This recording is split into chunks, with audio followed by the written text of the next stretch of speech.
Nós agora vamos falar sobre o envelhecimento e o universo digital, porque hoje em dia ninguém, seja qual for a idade que tenha, escapa de ter contato com esse mundo digital, né? Seja o celular, seja o computador, tablet e essas outras coisas que para alguns ainda são bichos de sete cabeças. E nós vamos então conversar agora com o fonoaudiólogo Jason Gomes, que é membro da Sociedade Brasileira de Fonoaudiologia e que está participando de um congresso. É o 21º Congresso Brasileiro e 2º Ibero-Americano de Fonoaudiologia, que está acontecendo em Porto de Galinhas. Coisa beleza, que maravilha! Porto de Galinhas, Pernambuco. Jason, bom dia, é um prazer tê-lo conosco. Bom dia, Luísa, o prazer é meu, bom dia aos ouvintes também. Antes de mais nada, como é que está Porto Seguro? Porto Seguro, ó. Como é que está Porto de Galinhas? Porto de Galinhas, Então, agora eu já estou infelizmente em São Paulo, né? Eu falei ontem, eu falei na quarta-feira, na verdade, eu voltei ontem para São Paulo e já voltou. Vi a diferença climática, que aqui estava um frio e lá estava um sol delicioso. Mas é uma terra linda, né, Jason? É linda, é muito bonita, é realmente muito bonita, deu vontade de ficar por lá. Pelo menos mais uns dias, né, Jason?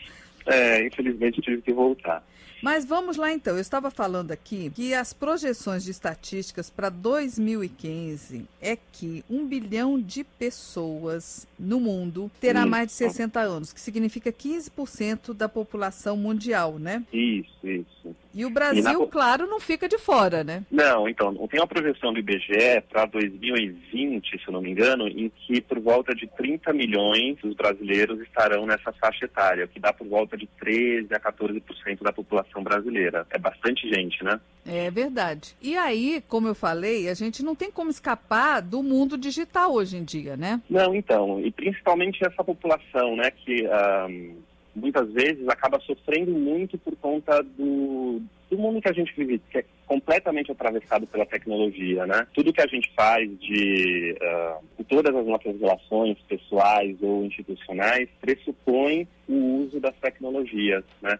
E, de modo geral, nem todos, mas uma boa parcela dessa população viveu em um mundo em que a tecnologia não atravessava a vida desse jeito, né? E a evolução foi tão rápida, né? Se a gente pensar 20 anos atrás, a vida não era como é hoje, né? E essa evolução foi tão rápida que muita gente ficou ao largo, né? Ficou distante dessa evolução. E por isso que é importante que a gente invista em ações que aproximem essa população desse universo, para que eles não se sintam distantes das práticas que são atuais, né? Porque isso muitas vezes pode representar também, Luísa, uma certa morte social, né? Quando você não está imerso, quando você não sabe lidar com as tecnologias que são fundamentais e necessárias para a vida atual, você acaba ficando isolado do nosso mundo, né? É verdade. E acaba que hoje em dia as pessoas não têm mais nem tempo de ficar se telefonando, é tudo digitado, né? Os alôs para os vovós é na base da digitação, o jeito de ver os netos é no Facebook e por aí vai, né, Jason?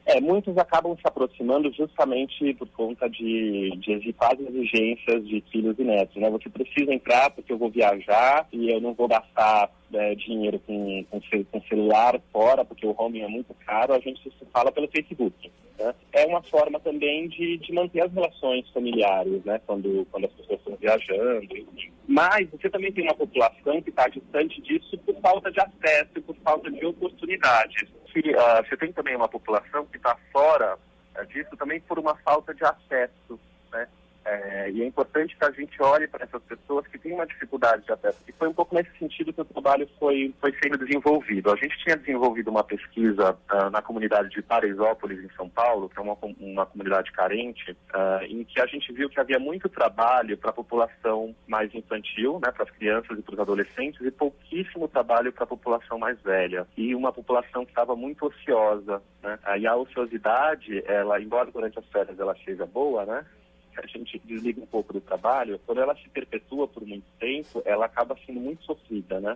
E aí a gente pensou um pouco como a gente poderia desenvolver uma ação que ajudasse essa população a ter uma vida mais produtiva e que inserisse ela nas práticas atuais, né? Nas práticas nas práticas sociais mais contemporâneas. E aí veio a proposta de fazer uma oficina de aproximação ao universo digital com a população idosa, né? Uhum. E como é que é a reação das pessoas nessa oficina? Porque a ideia é de aproximar, não necessariamente a pessoa sair aprendendo a acessar, né? Isso. A ideia é, de fato, aproximar, até porque antes da gente colocar eles em contato com o computador, a gente fez uma conversa inicial para saber um pouco quais eram as expectativas, quais eram os receios, os medos, e apareceu muito exatamente isso: receio, medo, a ideia de que o computador não é deles, de que o computador é do mais jovem, a ideia de que se entrar em um curso, por exemplo, em um telecentro, né, que é público, eles estariam ocupando o lugar de uma criança. E isso, em uma das falas que apareceu, né, apareceu quase que na fala de todo mundo, na verdade, é que o fato de ter sido um trabalho específico para eles fez com que eles se sentissem à vontade de participar. Né? E também apareceu o medo de mexer, né? Teve um senhor que falou, quem tem mão dura consegue mexer? E isso foi delineando um pouco, foi dando mais força, na verdade, para a ideia de que a gente tinha que primeiro aproximar, primeiro mostrar que é possível mexer no computador, primeiro mostrar que não é uma coisa tão difícil, né? Que é deles também, que eles podem se apropriar.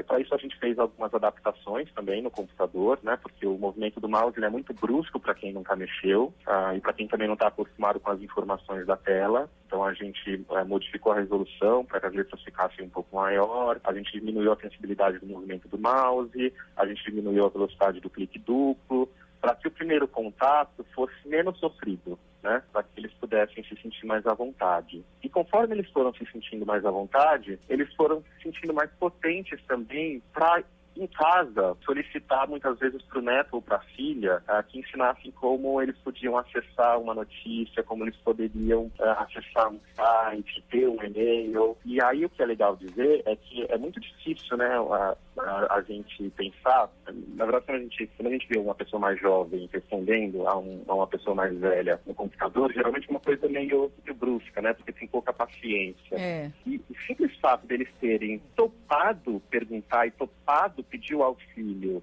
do neto ou da filha mostra o quanto o trabalho fez eles se sentirem mais potentes e mais desejosos, né? E o resultado final que a gente foi vendo, aqueles medos, aqueles receios, aquelas ideias de que o computador não era deles e de que eles viviam em um tempo que também não eram deles, foi dando lugar ao que a gente chama de novas representações em relação a eles próprios, em relação ao momento que eles mesmos vivem, né?